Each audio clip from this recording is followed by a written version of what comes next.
Hi,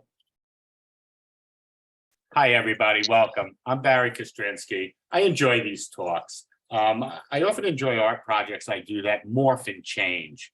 I've had 3 galleries with the same name, but they all had different textures and flavors based on the community. And I've done a lot of art talks, and I have nudged this in a little direction where it's a little more interactive, which you all know I like, but also we're including a live model. And so that's sort of a reach out to integrate creating and talking. And I will say, I found it really hard. I thought this would be like easy. We're drawing and that'll feed our thought process. But what I've noticed is when I doodle, that feeds my thought process and I can speak. But when I draw, and at some point we can discuss the difference between drawing and doodling, I sort of have to zoom in. So I find it challenging. On the other hand, challenges like that are great because maybe that's, like using 2 hands, to hit or do something in baseball. And so likewise, we're using 2 hands to sort of, or 2 sides of our brain and to activate them. So these recordings are on my YouTube channel. And as well, if anybody ever wants to present at any other time, just reach out to me. And also, if you ever want to reach out to friends to join our talks, anything at all, or even put together a panel, anything you like. So tonight we have Mo modeling, and at the same time, I'd say we'll sort of go around, or anybody speak up as they like about any topic, any issue in the arts that they'd like to discuss. I'll start off with you, Larry, because you already mentioned something, and I think it's a great topic. I just want to welcome my friend David Gregory. David, so nice to see you. Hey guys, hello, hi. And I will mention David was a gallerist in Nyack, New York. He's an artist, quite a great thinker, and as well as gotten back into his acting career and doing quite a great job at that, David. Kudos to you.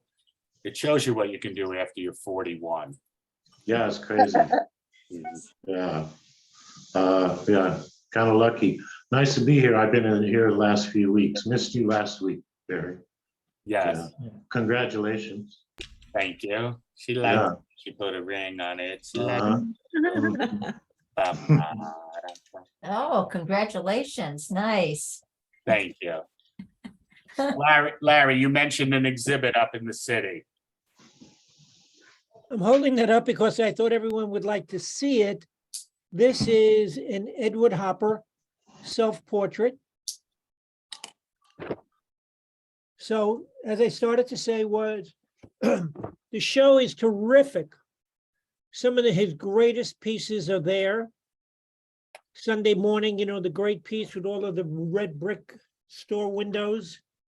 That is his seminal piece that is there. I think there were over 50 pieces there. And I strongly advise, if you're going to go, to get there when the museum opens. I got there at fairly early, around 10:30 on Sunday morning, and it was pretty good. By 11:15, it was like Grand Central Station. So do yourself a favor. If you're going to go, try and be there early. So that's a great show. Larry, how would you describe his art? Just in what sense of the word? How do you mean describe it? Everyone knows Edward Hopper. Well, knowing and hearing what other people say, it's well, as we all know, Edward Hopper was a preeminent observationist from the late 20s into the 30s. That's where this work is from, and some of it into the 40s. Very, very strong graphically. He is kind of like, when you look at some of his paintings, there is a sense of being an observer. He has a variety of paintings where you're looking at people through windows, which is extraordinarily interesting, since I just finished a piece that does a similar thing. And thank you, Barry, for liking it. Thank you, Wendy, so much for your wonderful comment on it. His colors range, as he's definitely a much more vibrant painter in the older period and much more darker in some of his younger stuff. I think that his command of lighting is just wonderful. He has a real sense of drama, a sense of perspective that is both flat at times, but yet at other times extraordinarily deep. So I was not at all disappointed in the show, and I was really looking forward to seeing it. So again, I offer it as a great opportunity for you guys. I think it just really opened about a week or so ago to the public. It's being will be up until, hold on, I'll tell you. If they say on here, Has anybody else seen the show just yet? No. No. it's going to be up through the middle of February. The little I remember about Hopper is, the sense of isolation. You use the word observer, and when I see that, I wonder what was his private life like. Wow, interesting question. Do you know that he lived in one small bedroom apartment in the West Village, and when he got married, he moved upstairs to a 2-bedroom apartment, and that's where he lived his entire life. He never left that building. I thought, maybe I'm confused. Didn't he have the Hopper house in Nyack where he lived, or was that the family house? His childhood home was in Nyack. Yeah, he grew up there. Who are you talking, Edward Hopper? Yes, Yeah. yes. So being around Rockland and Nyack, you sort of know that it's the only museum that had no art by the person it was named after. That was sort of fascinating. So it was basically a Hopper house, and they put up shows. But so I always, for some reason, I was surprised to hear he was a city person. It's just Yeah, my as far as ignorance. I knew, he lived in the village his entire life. Well, maybe he had the second house, so I don't know. No, Do you he- know, do you know anything about did anybody read the article with Gail Levin and the whole issue with that and taking place in Nyack and the works that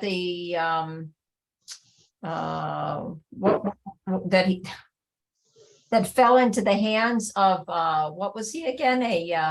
a preacher man. A preacher, yeah. What kind of preacher man? I can't remember anyway. But that was kind of fascinating because I knew nothing about that. Okay, may I just show you this? This is the Wall Street Journal review. Only because I want to just talk to you quickly about what I just said. Quote unquote, Hopper was born in 1882 in New York City, suburb of Nyack. Right. So that's where he did live. After high school, he studied in New York. In 1913, he rented a 4th-floor walk-up apartment in Greenwich Village. Yeah. With a shared bathroom down the hall. He would stay in the same building until he died in 1967, moving to a somewhat larger apartment after he got married. Yeah. So and I'm sorry if I misspoke in the sense of leading you to understand that he did not go up to Nyack, but he came from Nyack back down to New York. That's right. That's right. Yeah, his father was a doctor. That's his childhood home there. There's a lot of history. Yeah, you can see a lot of his childhood sketches. He sketched it. Fabulous, yeah. Yeah, So very I young. think it's a wonderful, wonderful treat to have so many of the great paintings that he's done in that location to be able to see. Yeah. A lot of them have come from the Walton Museum in Bennington. Is it Bentonville? That's where it is. It's a great show. Yeah. There's a second show, which I think is closing this week, that someone who I have great deal of respect for, and is also one of my instructors. He is a lead instructor at the New York Academy down on Lafayette Street. His name is Steve Forrester. Fabulous, fabulous painter. Contemporary realism with just fabulous art. His show is at the Dasha Gallery. on West 11th Street down by Avenue C. His last name is spelled Forester. If anyone's interested in Googling him while we're on the talk, you can see that show. It's a terrific show. I think it's only up another week. Okay, thanks, Larry. If you want to put some information in, put it into chat. I do I want to will. remind everybody, Mo is here modeling. Everything is free here, but if anybody wants to contribute to Mo, just reach out to me and I'll take 90% and I'll kick her like 50 cents, rounding down to the nearest penny. No, I'll give everything to her. Of course, you could always reach out directly to Mo. Her email is on one of her images of her. I will say, I think what I remember about Hopper is he was sort of out of step with modernism. And I wonder if as a result of that, he sort of didn't get his due, view. And of course, now, the Hopper show, the Alex Katz show, and the Guggenheim are certainly the blockbuster shows. I've got to share my point of view. I was never a big fan of Hopper, and I particularly don't think much of Alex Katz either. I don't like Katz at all. He's a Yeah. cartoonist. Yeah, it's I will say he's a darling of the art world at 95, and it's somewhat sacrilege to say these kind of things, but I think Hopper hit something, like you say, in the color and the light and this feeling, and certainly I think it's the Nighthawk or the Night Watch, that image of the diner with nobody in it. But it'd be silly to just say it's not my cup of tea. But I don't feel it's a strong brew of tea in line with what was going on in the 30s, 40s, and 50s. I think you're right. I think he was considered maybe different or an outsider, if you will. But I think it's been a good time in Paris, right? Studying. let me see if it's in the article here. I don't recall that. Larry, it doesn't have to be in the article. There are other news and events that are real that are not in the journal. You're right. It just so happened this is here, and that's easier just to take a quick Yes. skim. Yeah, It's here, man. It's here. it's here. There are lots of other news. It's not- Oh, by all means, of course. It just happened, that was here, and that's why I'm just sharing it. Newsprint, Google, yeah. You guys see the thing that happened at the Guggenheim with the Alex Katz show when it opened? No. These, Were those the people with the banners? yeah, it was banners about the girl from Iran. It About was- what? The girl in Iran that was killed because she didn't wear. Oh, And at the opening, they rolled down like 15 or 12 of these banners with her portrait on it. It was pretty- So we're all artists, and I want to ask a question, and you can either respond or not. There have been 2 desecrations of paintings. One, of course, some idiots decided to throw potatoes, mashed potatoes on a Monet. Larry, those are strong words. Some people feel they're doing a good protest. The Monet had a piece of glass over it. So I did the Da Vinci. understand. Yeah, but that, I'm sorry, I do not think that that's a protest. I think it's a desecration. And I was going to bring it up because it is a violent act. And it's sort of sad that in our era, that's what we need to do to bring issues that most of us in the art world know, issues about climate change, animal cruelty, all these different things.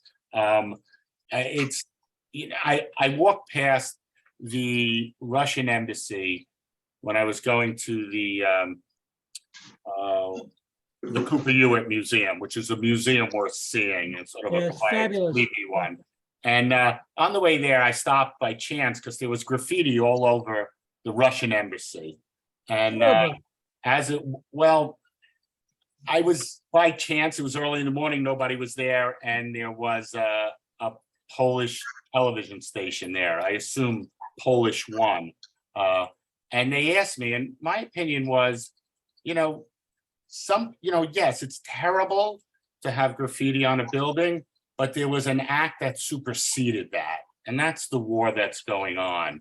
And I explained how New York City is a place where we speak up our minds. Maybe the worst is when you don't say or do anything and it's sort of bruised, sort of like an individual not Sure. letting out his thoughts. So understand what was done by these activists.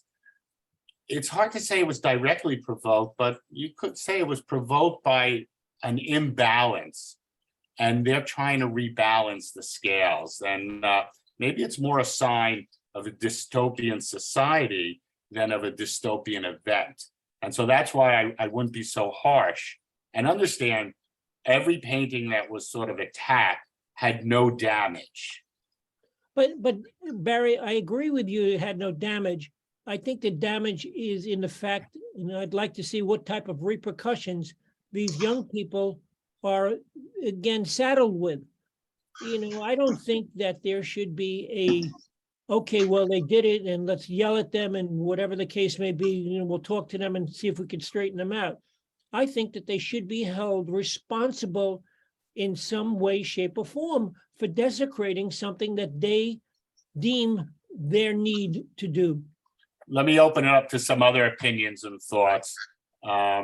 Anybody who'd like to chime in, either on these sort of activist events, which are becoming quite regular now, or any of the exhibits that we discussed, or other exhibits in the city that you find moving. I'm just going to briefly weigh in on Larry's point. I'm not sure I'm there with you, Larry, because people have to figure out some way to get attention. And as Barry mentioned, the works aren't harmed. They're just making a way of getting attention. They know all these works have glass in front of them and nothing is happening to them, the particular works. However, if they were really doing some damage to a piece of work, that would be another story. I just don't know what the answer is to get attention and wake people up. Number one, to what's going on. I mean, we're in a very perilous, to me, scary time in this country, and and around the world. There's this strange, bizarre rise of fascism that is really happening, and we're watching it in slow motion before our eyes. I have never lived through this in my time on Earth, and it's bizarre to watch. It's like, it reminds me of the time when, for example, Hitler in Germany, and the people in Austria never believed he would come in there, or the people in the other countries never thought he'd do this, or they never thought he'd do that. There's this like disbelief that things are going to go in a certain path and that things will remain as they always were. And this is a very, I mean, frankly, this election scares the shit out of me. I'm here doing my art and I'm doing my things, but there is something very, very evil and dark that's going on. I mean, look at this latest thing with the anti-Semitism and, Kanye West or Ye or whatever, he calls himself. I mean, it's like, why is this suddenly all okay? That's exactly a point that you're making, Babs, which I agree with you on. Why is it okay? It's okay because there is no, in my estimation, there is no person or persons that are held responsible. You do it. Larry, let me me open it up so everybody can share their thoughts. And Babs, when you mentioned Germany, of course, I thought of that. Understand when they unfurled a sign about Kanye West is right about the Jews, people were, giving the Nazi hand salute.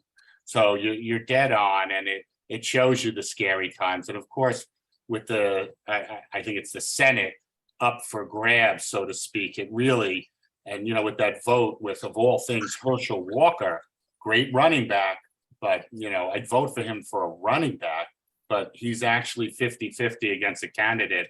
And it's amazing that little difference can end up swinging, I think it is the Senate. And then, of course, everything against Donald Trump gets forgotten. It gets swept under, and it really sets up for the next election. Maybe too much politics, but art and politics sometimes go hand in hand. Sometimes it's about abstraction. Hopper maybe was about, loneliness, composition, color, himself. I think all artists choose. Babs, your exhibit that you have up is about the environment, about nature. Isolde, what's your thoughts on what's going on and what we've been discussing? Not to put you on the spot, everyone. Well, to be honest, I felt that 9/11 was already like the burning of the Reichstag, and that we have been unfolding into, at the moment, like a very fragmented society. And I think the social media is really on steroids in that way everybody has their own little channels. There is no common news any longer. Everybody has a different conspiracy. Everybody has like, so there is definitely, like a very fragmented form. And the more we discuss actually, if this is right or wrong, I think the danger which happened in Germany is that then suddenly a leader will be supported by cooperative powers, and suddenly, I think the fascism is somewhere like a boogeyman, and it got out of the closet, and it's frightening. But yet, actually, at this moment, I don't think there is a real place of escape any longer. I think we're in the 30s. There was a United States where people could escape to, or different places. I mean, this seems to be a global phenomenon of this populism and fracturing opinions and. What do you think's causing it? Is it media? I mean, I think it's always caused by like a change. And in the last century, we had the introduction of industrialization. There was a legitimate discussion about who owns the profits. There was a very polarized change also because of the loss of the Kaiser, a new democracy. So right now we are in this like international, globalized, social media, fast communication, and I think there is so much change happening in the society on so many levels. I mean, global warming, economic collapse. So I think, people want to destroy things. People want to get at each other's throat, and somewhere I have the tendency then to go inward and reflect, because I truly believe that change comes from the inside. We actually have to change our consciousness. So I don't really have any solutions about how I actually really feel about like the destruction of like paintings in the museum in order to get attention to global warming. I feel like I feel very disappointed that it actually took so long to have actually an awareness of global warming. At the same time, I find it also childish to actually destroy paintings and not even then destroy them because they were behind glass or something. I don't even know how I feel about this. Well, I think you're hitting on something. It's not like you're for or against, you're pro an action or against. These are complicated actions. Nobody wants to see a painting damaged. Everybody sort of realized there were some major issues aren't getting attention. I use the word bipolar as opposed to binary. We're in a bipolar. We're very bipolar. The Bible is bipolar. There's all these good and bads. Life is not like that. Very few people paint in black and white, tones of gray. And I think that's really it becomes confusing where there's this push-pull. How do artists resolve that? I mean, some artists avoid it. The art is about their inner emotions, which may directly confront it. Some are about abstraction. I often think, and I may be wrong, that in art, we try and rise above everything in a way. We try and go beyond what you could put into prose and poetry. We try and go beyond what are the issues of the day. We try and go beyond ourselves and our own identity and identity politics and finding out who we are. And we try and hit something we can't communicate, and we don't even know if we're touching, but we know we're outside those other realms. And hopefully, getting light from the sun, so to speak. And through our art, people see that. And it's hard to express, but it's the concept that there's more than what we all know. And as artists, we try and tap into that. I want to say something about, though, how this came about, or why do we think this is, and what's going on right now. And I think that this obviously happened in the 30s, and it's exactly the same playbook, except that we are now in a time of social media and globalization that is so different than any other time. And so there's this ability for conspiracies and incredible, crazy conspiracies to proliferate, I can say that word, like wildfire.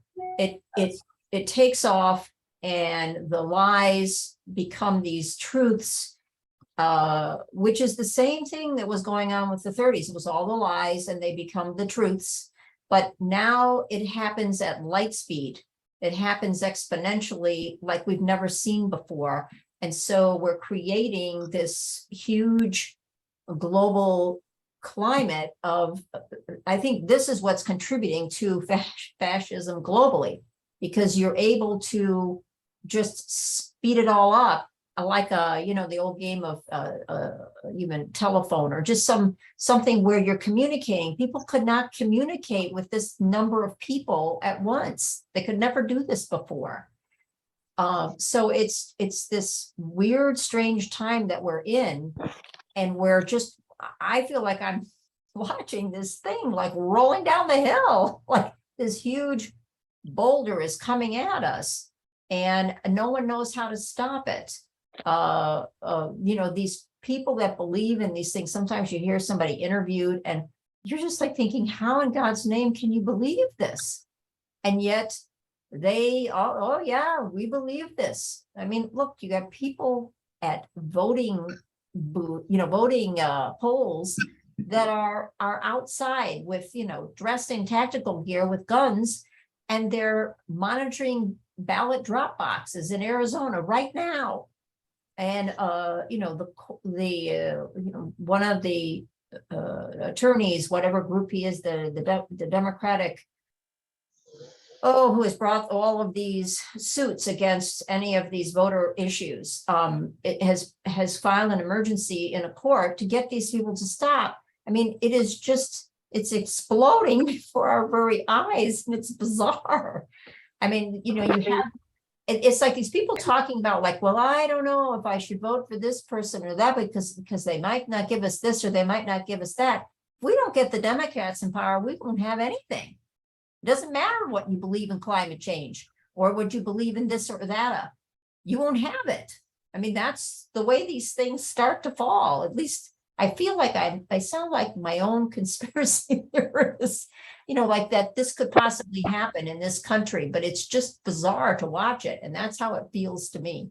Anyway, I just wanted to make that point about the social media and its contribution to what is going on, which is just one little piece of it. And I think that maybe this will come off different, but I think that the fabric of truth has been shattered. Yes, that's a good point. Yeah, I think that's really at the core. Yes. Yeah. Thing anymore. Yeah, I think like that moment of like truth doesn't almost exist any longer, and Right. I mean we feel helpless about it somewhere too. Yeah. Helpless, and Yeah. so that's a dangerous combo. There is no sense of, what is the word I'm looking, if you do something wrong, you don't really feel like you're going to be prosecuted for it. You just think. Well, it's the elimination of shame has also, I said the elimination of shame. There shame. is no shame anymore. That's down on the ladder. I'm talking about, look what's going on with the terrible things that are happening everywhere. Violence, the uptick of violence and Right. New York City subways, that's incredible. Even going, Right. my Right. son came in from California, and I said to him, I don't care how much money it costs. Here, take as much as you want. Do not go into the subway. I don't care how much it costs. Do not go into the subway. I have an explanation, Babs, for a question you asked. The human brain has a tendency to want to connect the dots. So, and it's a very important function because you got to be able to see, oh, I smell that animal behind the bush, time to run. And so we want a cohesive picture. So what happens with a lot of people is they see, oh yeah, there's this and this. If I put this together, that's the whole answer. They don't look for all the shades of gray. And so if you notice the people on the extreme right or the extreme left, they know what they're saying. It's like a self-evident truth, and they can't believe you can't understand it. Right. And I think the point is we've got to allow for not knowing and go for a more complicated system of understanding. And a lot of people, you made the points, where look, does our vote matter? I can argue this, but the fact is it does not. Too many people voting. Sorry, it doesn't. This argument gets people really upset because it's at the core of the last straw of democracy. And people flip out when you tell them it, but your vote doesn't matter. I won't go into it here, but I'll make the point. That's how desperate our era is. I think technology, social media, they're somewhat oblivious, the owners of these companies, to their influence. I don't think they're oblivious at all. I think they know exactly what they're doing. Well, what do you mean by our vote doesn't matter? What do you mean by that? So, I almost don't want to bring it up here, but I'm a numbers guy. And I know what one vote means in a population of 300 million. And I know if I'm a New York voter and New York is going Democrat, I know my Democratic vote is meaningless. Now, if you're in a group of 10 people, cast your vote. It's very important. I don't want to irk anybody. I see this from a numbers perspective. And yes, if you're an influencer, I hate to say it, like Kanye West, well then speak your mind. Your vote is not important, but what he says to his followers is important. And so nobody wants to feel like they cannot influence change. That is, there are three key things for happiness. It's connections to people, belief in a higher power. Sorry for all of us who maybe don't believe in that. And then knowing that you have an ability for growth. I mean, I don't want to say like that's dogma, but I saw it on TV and it makes a lot of sense. And you're hitting it when people feel they're disconnected from decision making. I always thought everyone should have all the votes through their computer. Nobody else decides. We all click buttons. But remember, we're like Northeast and, we're California thinkers. There's a lot of this country, you don't want them voting on certain issues. It's terrible to say that. Democracy may be an ideal system from an ideal perspective, but given a ignorant mass of people, democracy could be as dangerous as fascism. And we're sort of seeing that. Barry, Yeah. I think that you hit the nail on the head, in a very, very clear fashion. I'm gonna jump in. Jump I in, disagree with jump that in. too. jump in. I gotta jump in here. Okay, first of all, I'm voting in Florida now, Okay. and my fucking vote does count. And I will tell you one thing that I also do is that I get on and I make phone calls for other states. I go on and, you want to influence, you want to get out all the people whose votes you think will matter. And someday I would love to get rid of, obviously, the stupid electoral college process, because then every one of your fucking votes in New York will count. It's just the stupid system. So it's our democracy. It's not like a true popular vote. It has nothing to do with that. I will agree that the masses are fairly ignorant. And it is also a problem that we don't teach anything about civics or teach people how government works. I mean, most of these people don't know how the government works. Most So- people don't even know about the Constitution.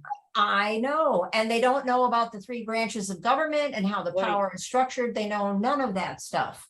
I remember a little of my history from school, but it wasn't until I saw The Untold Story of American History by Oliver Stone that I woke up. And so I hate to say this, but what we learn in school is straight propaganda pro-US. And it's just abominable what our Yeah. country has done. And by Yeah. the way, you always back up your words with, well, it's God's way. And, we throw in this mythology of there's a religion and a real important, something deeper than human behind, but it's just a bunch of lies, There is no truth that's being shared that is the truth. I can't even begin to hopefully hear one person who could talk honestly. I don't know of one person, in whether it's an influencer or a reporter or a newscaster, that doesn't talk without a bias. It's just, it's a Yeah, shame. but there's also degrees of bias, Larry, and I will say that listening to, my left-leaning programs, when you're listening to the things that they're trying to do, is they are trying to give you the facts. They are Well, trying wait to a give minute. you what is Babs, what happening. programs are you talking? Well, you know what? Let's not get into the politics. Okay, I think we should not. I think we're here for the wonderful thing that we all bring to the table, and that's our art and art experience. Because I'm not going to tell you I agree with you or disagree. I have a point of view, but I don't want to get into that. I want to talk about art. Well, So- I guess at the core, I believe that if we focus on beauty, we focus on the artistic questions, that thought in itself will sort of teach all these other things. So as opposed to reading a history book and, getting involved in all the debates, sort of step up spiritually. Yeah. I also want to point out, I live in Santa Fe right now. I was at the time living in New York and for a really period of time, but I really left because I thought if there is a change, it kind of have to come from the inside. And I observed the last couple of weeks, heated up conversation in New York and fear about this political system, and remembering New York City, walking into this kind of like grit and thinking about Barney and the first propaganda and how consciousness going to be influenced or something. I mean, this is like a little experiment. I mean, I'm like a little bit trained as a hypnotherapist. So I really connect into the subconsciousness and really kind of like settling and remembering why we're here instead of getting into this rat race. It might be our only chance. And in that way, actually, I believe art has a power. So the surrealists and all those periods maybe are like more interesting to look at. And then actually, and we can learn from indigenous people. I mean, I went yesterday to a wonderful collection of like a man who had like all those precious objects, and it gave me so much. So I think we really have to ground ourselves in this time. There is no escape. if you go to China or Russia or maybe Europe for a period a little bit, but this is gonna go crazy. And we're gonna go into a crazy time because if we have like influencers. I mean, what is this influencer? You know, I mean, like, it's You know what?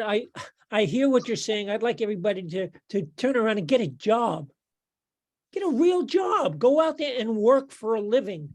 No one's Okay, really caring. Larry, you should understand something. When you see the unemployment numbers and you see they're very low, ask yourself, what kind of employment is being offered? They're usually $15, $17 an hour jobs. Yes, So- I know, Barry. I'm So talking. the I'm people. this is talking actually about the level. real crisis. This is the real crisis which is gonna roll over us. I mean, there will be like, I mean, a recession, jobs losing, housing rising. I mean, this is like, I mean, like income wealth. I mean, nobody's talking about that in all those areas. And I don't think it even matters sometimes if the Democrats are Republicans. I mean, I'm a Democrat too, but I mean, this seems to be like Mark Twain said, like, I mean, people say, do you go this or that one? And it's like, I wish there would be a choice sometimes. Yeah. Well, that's the I mean, we are a two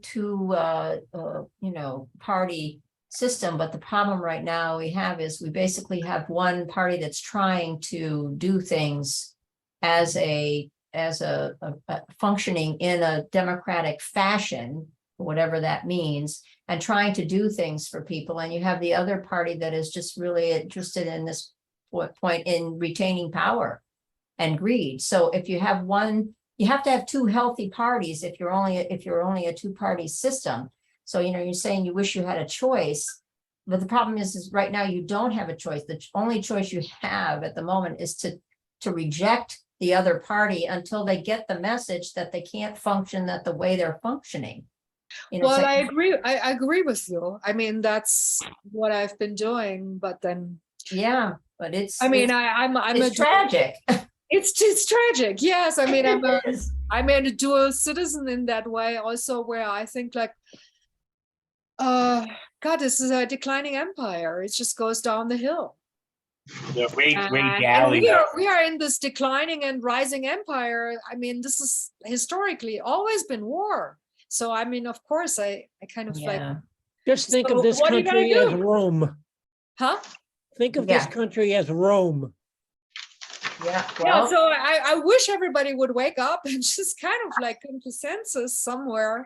And I think the only way to do this is like if you just go inward, if you work locally, connect to people and create a certain amount of happiness and actually try to have somewhere like a healthy network where you can fall back into a more sustainable form of life.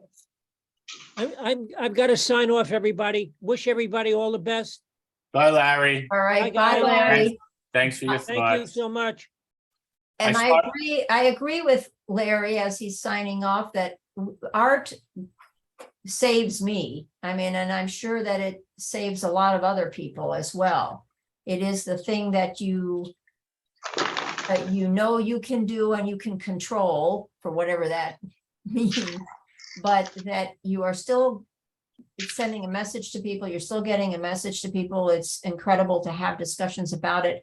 But I am doing it also in a way where I do have discussions about climate change. Now, whether that's going to make somebody go do something in my past exhibition, for example, the last tree, there was a woman that was so motivated by my exhibition that she went and donated and bought trees for me in the Panhandle in Florida and my name, because she said, and this is when I was still part-time in New York and part-time in Florida, and we had to give up our after 26 years had to give up my studio up north, but she wanted to make a statement. And so people are trying to do something. But I just feel like this time is so much different. And it's a lovely idea to want to sort of immerse in the art. And it is our form, it's our method of conveying a message. But there still has to be all this other activity going on and recognition. How do you educate? How do you change what's happening? And I don't know any of those answers. And we should get back to doing some art discussion. And I have to leave too at 7, so. I think we're in like the most serious existential crisis as a species that we've ever been in. We're facing the demise of the species. And we're facing a crisis that nobody really knows how to navigate. I have a story. So I had to get fuel oil for my house. So I called the fuel guy and I said, it's really expensive, right? And he said, yeah. And he said, it's all because of Biden. He says, because Biden, instead of making us energy independent, like we were going towards, he started, whatever he did, he cut off the pipelines. And now we're no longer energy independent. So this is his issue, okay? This is politics, and this is real fundamental stuff. And like you said, Babs, I used to do calls to different states, and I would talk to them about what their issues are, you know? And it would be an interesting conversation because I try to listen. I don't try to demonize the other side. So the first thing I try to figure out is what he's saying facts, or is he saying something out of ignorance because he's hearing propaganda, right? And then, because I'm trying to find a place where we can have a conversation. He's not a bad guy. He's trying to raise his kids too. Right? He's not an evil capitalist. He's just a guy going to work, and this is his thing. This is what this is his issue. It's the same thing how Trump got around at the beginning. He said, well, we're going to keep steel in America. And this is a very compelling argument because steel is being made someplace else. The guy that used to get $35 an hour is now out hustling, trying to drive a school bus for $12 an hour, trying to raise his family, and he's lost his sense of self, you know? So we're undergoing, the American society is undergoing a change. The world is facing this huge crisis, trying to figure out what to do. I think we're in a technological lull. I think that my thinking is that what's going to happen is, it's already happening with AI, quantum computing. We're going to be living in 50 years. It's going to be a different world. It's totally, we're going to be looking at this stuff like we're living in the beginning of the industrial age, because everything is going to go into this quantum computing, and all this stuff, all these issues, although very important now, are going to seem, simplistic in some, not simplistic, but you know what I'm saying? So I'm saying is like, the politicians are trying to navigate the waters. The manufacturers are trying to navigate the waters. I think if we give each other a break a little bit, and it's the same, and art is going to be the kind of the harbinger of the future. What you're making, your social activism stuff, that's the harbinger of the future. Yes, we all have to start thinking about this, but how do we reconcile this idea of keeping our houses warm and building a future? You know what I'm saying? So I think that if we just, like Isolde says, I think we have to understand that so much of our society has been built on psychosis for so many generations. We built everything on these, narcissistic personalities that are going to lead us out of this mess. And there's totally dysfunctional. Look how dysfunctional our leaders are. If we can kind of reconcile that and make our leaders like Pavel, the guy that was the playwright that led Czechoslovakia or something for a while, maybe that, although he couldn't be a politician, he got slammed, right? So these guys are there because they're the ones that survived this nightmare that they've created. So I don't know, I just feel like it's all a big mishigas, for lack of a better word. The thing is that because we're in such a time of change, and a simple example would be moving from, the gas to electric type of thinking, where we're going to clean up the environment by making this move. But we've had how many years of the combustion engine in our time frame in this country, and obviously globally. So to make that move, people think like somehow it's this fast thing that you can do, and there has to be this transition period of moving. It's like, what do you do in the meantime? People are still dependent on oil. They're dependent on, these things that they need to exist. And a perfect example is, when do you get the electric car? Well, let's say we're going to change off of that combustion engine. I mean, by now I thought in our lifetime we'd be hovering above roads. Why are we still making roads?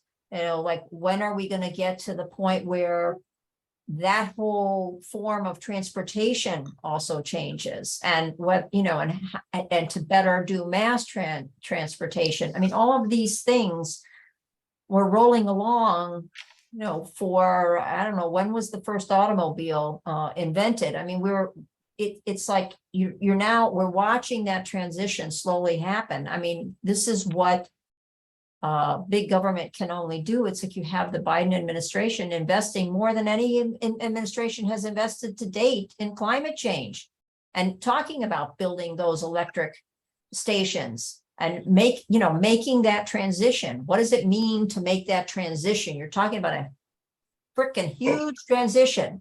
How do you make it? And I do want to say, Babs, you're hitting on a point. The point is constantly coming up.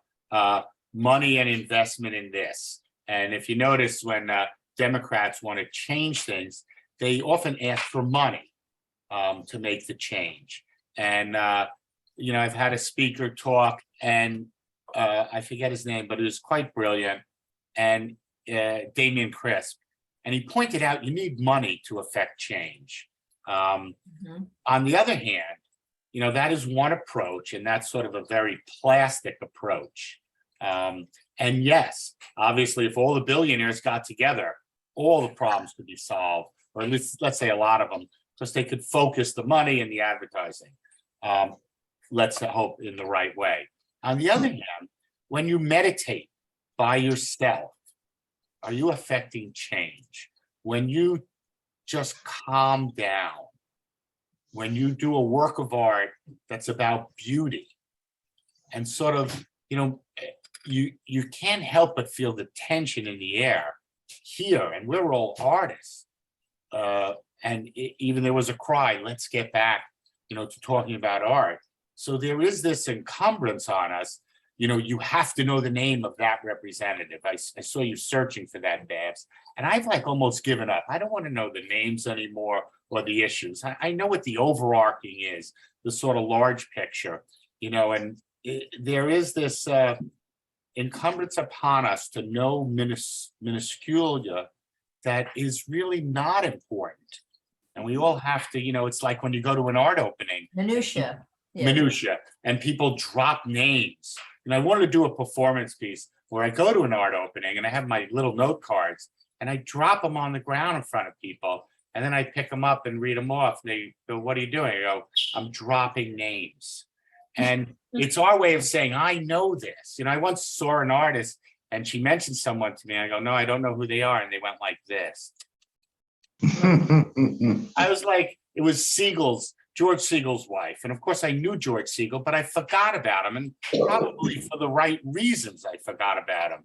Because, the white guys that he did were of interest, and, I sort of moved on. And, maybe I had a cocktail or two, and I couldn't recall. But there is that encumbrance to know, remember that mass murderer from 7 years ago? You don't know about that shooting event?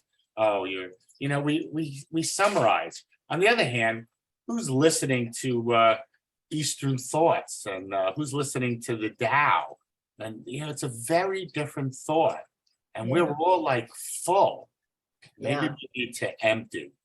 It's a different attitude, and sometimes the concentration. Now, I don't agree that we should just meditate and it fixes things. I know that because I say, what's the opposite? You get a psycho killer out there. I'm losing my train of thought, but the point is, it takes action. We all know that it takes action. But the question is it just money that results in action? Think of We Are the World. It's a very corny thing, but everyone got together and sang and said nice things. Maybe it did unite the world, or when people hold hands and make this incredible long chain, maybe that, you're just touching, maybe energy is being transferred in ways we don't know.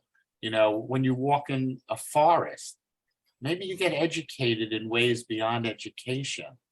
Well, there's an article that I read about that, what transfers to you and how the peacefulness of and things that are let off by the plants when you're walking in the forest, and why you feel that way when you're doing that. It's an actual chemical change in your body. So that's a interesting, you're just bringing it up as like go out and take a walk idea, but it is this literally, you're trying to affect a chemical change in your body by doing meditation. Because there, when you're getting all riled up, there's a chemical change that's happening in your body as well. So that's an interesting comment that you made. And I just recently read about this with, what the trees contribute, because I was always looking up things like what does the environment contribute to your health and well-being? And that in and of itself could be like what you're saying is like to get out of that where you're listening to all of these things or you're reading these articles. I read way too many articles about this, and I know I'm way too immersed in this stuff. But on the other hand, I also feel like it is a time that we are witnessing such historic events, and that we are now in the Wendy, your mic's not on. Are you talking to us? No. Okay. We've reached this is just such a historic time. That's the way it feels to me. And so it's almost like you have to pay attention. So that. But what's the cost, Babs? I know people have CNN on all day long. What's the energy you're receiving? You said it yourself. Yeah. Like getting it. And what does that energy do to you? It probably, it probably riles you up as a. Yeah. And it probably emphasizes your lack of impact. Now, I applaud you. You're voting in Florida. I was going to say that. Well, unless you move to Florida, you're not doing anything in New York. And you're also doing your outreach. And the argument is, well, if everybody reached out to 10 people, you'd have like 3.6 billion people reached. If everybody, I was a math major, you can't do that in a mathematical equation. You can't make these postulates. If my Bubba had balls, she'd be my Zadie, is the Yiddish expression. And, you gotta, and that means you're turning your grandmother into your grandfather. So the point is, if I always, and maybe I'm wrong, and I've had people point out, and there is this concept that, we're all part of a community and all of our votes matter. These are not light issues. That's why it's sort of jumping down our throat here, where we're here to draw. I want to go back as a last thought, to go back to the drawing that some of us have done. And I want to address, because Barry, yes. Can I interject? Look, I made a drawing. It's so ironic that I actually got online today and was able to come to this talk, and I never ever watch the news, and I don't know what's going on, and frankly I feel like I'm much better off for it. I live in the country and it's beautiful here. I'm surrounded by nature. It's awesome. And all this talk, it was like, it reminded me of this poem, which is, there are more days left. No, there are more things to worry about than days left in your life. So choose wisely and cherish your choice. And so there's always going to be some sort of turmoil in the world going on, no matter, what time period you live in. So I would encourage everybody to definitely make the most of what you have going on, where you've got it going on, and find some real joy in this life, because it does exist. And so also this, so I did this drawing. I don't know if you can see it, but it's so weird doing figure drawing on a phone. So I ended up doing this little still life. Can you see it, Barry? Oh yeah, we can all see it. Oh, we can see it. Oh, okay. Okay. And so then I was doing these, I haven't done figure drawing in a million years. And oh man, I really need some more practice at this. But anyway, that's what I did. And it was hard to listen to everybody talk about the news. But I got through it. So anyway, that's all I wanted to say. You know, no, that, by the way, that's Melody Provenzano, who once gave a talk. Melody used to live in East Harlem. And, you know, she hasn't always been a country gal. And so she has moved out there, and I could smell her happiness from the little we've reconnected. And it's a beautiful thing. I always say, like, your time is your most valuable commodity. And I thank everybody for coming. There's actually something that's a more valuable commodity. It's your thought. And what's going on in this world now is we're sort of absorbing a lot of the negative energy and a lot of thoughts that maybe we could be thinking about something else. That doesn't mean I'm putting my head in the ground and I'm ignoring what's going on. Not at all. But we are getting congested with these thoughts that are no-win scenarios. They're lose-lose scenarios. And what is the impact on us? You know, does it put wrinkles in your face? Does it make you worry? Oh, it makes you sick. It makes you sick, literally. Yes. Mhm. So it's, So Barry, I'm showing you what Mo inspired. See my Wow. sculpture? you I made gotta that. run, everybody. Wow. Mo since session. last week. Take care. Oh, that's beautiful. Nice to Hi. see you, Janet. Thanks for joining and spread the Okay. word. Wendy, Bye, that's Barry. Bye, beautiful. everybody. I want to show it too. Just trying to end on an art note, you guys. Yeah, that's So Mo why, knows that's somebody's paying wise. attention. Right? It's beautiful.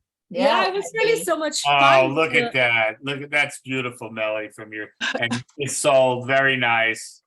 Yes, Oh, I that- really enjoyed like studying the nude again. Thank you so much. Guys, this is my friend Joan. This is her first time here. So I just wanted to Hi. introduce her. Hey. She's an artist on Long Island, and we've been doing different projects together. So Hey, I had a blast drawing Mo. Thank you so much. I did it on my tab. I haven't drawn figures in a while. I actually paint modern folk art, modern Korean folk art. And I'm trying to make Asian art a little bit more familiar to the Long Island community. And I just started, I'm a baby, and Michael's been helping me a lot. And you know, it was great listening to everyone, but I agree with Melody. Like I'm kind of busy raising my kids, and I am not so educated in the news, but I do tell. I actually lived in Korea, Seoul, Korea for 10 years. I'm an expat, and born and raised here, and graduated Syosset High School, and then went to Korea. That was a huge culture shock, even though it was, you know, my ancestors' home country. And I saw a lot of politics happening there. And I never thought I would come back to the States, but when I did, I was shocked by how much it had changed. And then I sent my son to school, and then the things that he said when he came back to me, that shocked me again. And they weren't good things. But definitely I tell my kids, I do want my kids to remember the things that my grandmother said. She said, never forget the past, and always remember the past. It's in the Bible as well. And that's the one thing that I keep telling my kids. Don't forget what happened in the past, because it just keeps repeating. And also that freedom comes at a price, because the kids nowadays, I don't know what it's called, Gen Z generation, they think that freedom is free, and they think that they can do whatever they want. And it's quite frightening. I think that, you know, I'm still trying to figure out how to raise my kids to remember how much sacrifice went into it. And I also am trying to use my art to hopefully open other people's hearts and learn how to love and understand, not love, maybe understand other cultures, because we're all American, but at the same time, we all have so many cultures in the background. And when I was younger, I always thought we had to be either one or the other, Asian or American. And but now at past 30, I realized that we can be both, or we can be 3 nationalities, we can be 4, we can be 5. And I'm trying to show that through my artwork, and it's been a very thrilling journey. And it's an honor to meet everyone. Thank I liked you. your drawings very much. What you shared just now. Notice she smiled, she laughed. We couldn't do that during the political conversation. You know, there's a different Yes. tone, a different aura that we feel. And maybe as artists, we sort of know that. We go to our studio and we're in a different world. You know that. You're more in touch with yourself. And as a result, it's not just yourself, it's everything. It's everything that's real. And I hate to use the word, but best of being human. And maybe if we all did that, you know, maybe if instead of this politics, we had a drawing day, the world would change because we develop another sensibility. We realize, oh, I can't draw. So we'd be open to what we don't know and to learning. But everybody today is in a little different mindset. I'll give a quick share. I'll show you what I do. I tend to put the figures together. It's hard to see with the lighting. And so it's an amalgamation. I enjoy that. And my point in doing that is that there's a similarity or I forget the word, but there's a great word for it. There's a uniformity of form that comes out. And so you can work off the curve of a hip and you can put the arm into it actually and violate the form and it's going to work. Consilience of form. That's the word I'm using for. And I learned it from another artist in a drawing group, and I tried it. I'll also say, in the beginning, I said, you know, when I draw, I found it hard to think. But I think there are 2 kinds of drawing. If I can relax and draw, you know, I think a lot of drawing has to do with your hand, but obviously your mind, the kind of hand, the way you hold your pencil, the looseness you're open to, or the stiffness you use, that if you can, you know, relax, I was able to listen and sort of do both. But if I were tightening up and trying to do this edge like an Ang or, you know, a neoclassicist, no, my mind sort of closes down. It's just sort of an interesting way that different ways you create art influence sort of different maybe brain waves in your mind. This was good. I know we went heavily political, you know, and I guess I apologize, but that's a sign of our times. I think the best was how we transferred out of that. We sort of sensed it. Oh, that's nice blur. Well, you know, it's the first time we did this, Barry, that we went political. Think about that. All the time I've gone to other groups and nobody goes political.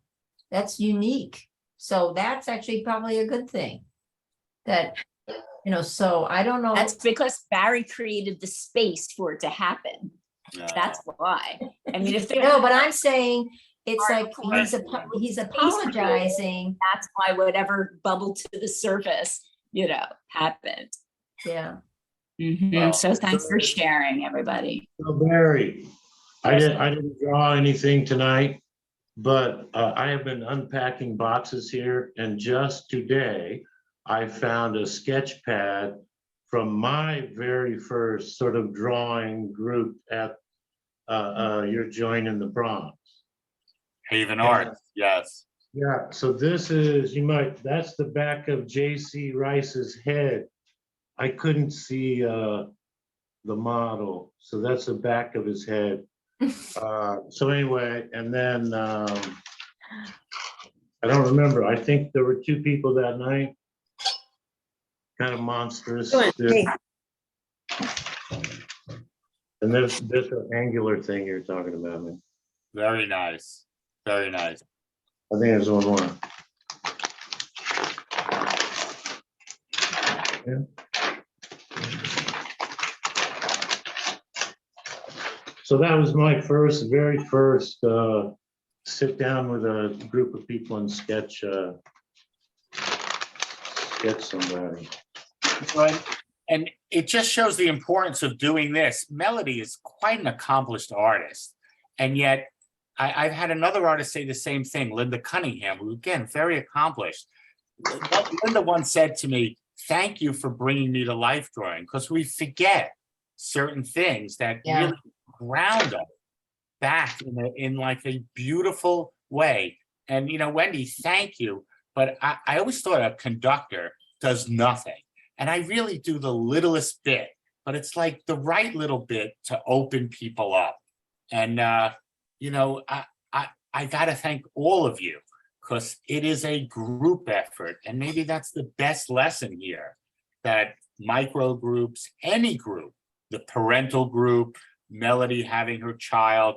I'm sorry, Michael's friend, I can't really read your name. I'll say it's, you know, I make a joke, say, oh, it's Joan. Sorry, Joan.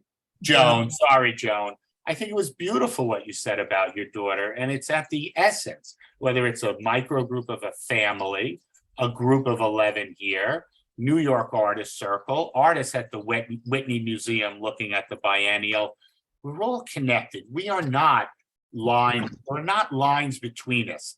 In a Hopper painting, there are harsh divisions. In a Mondrian, harsh divisions. I got news for you. None of us know what reality is. I know that one, but I know it's not what we think it is. And as artists, we try and etch a drop of reality out, so the work sort of shines, not the light of God, but the light of nature. And, you know, God's not a bad word. I should be able to use it and say, no one can define it as well. It's the light of something big. And that's our job as artists, to bring it into ourselves, not necessarily to like get out there and, you know, make a million people see it. Just by the act of the one inside the self is like a healing process, not just for you, but, you know, Babs, when I see your work, there's no stress in there. That's a beautiful experience. You know, when we, you know, my wife likes to watch the news in the morning, and I joke and I put on YouTube and I look at 15 minutes on Hegel and I go, that's my news. I want to watch the philosophers, or I want to watch something on Taoism. And, you know, because of my son, I got into watching some very good things about nature, and I'm aware of forest bathing and the connectedness through nature. I am aware of it, and I'm learning. I'm 62, I'm still learning. As long as we're always growing and we're open, this extremes of the political spectrum are closed. They know it all. That's sort of the death of people. Being full so you can't receive means you're not open.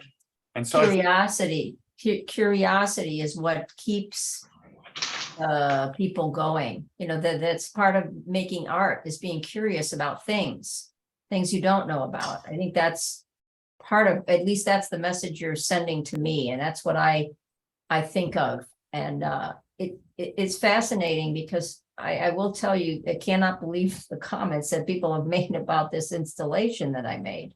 I mean, they just talk about saying creating a sacred space.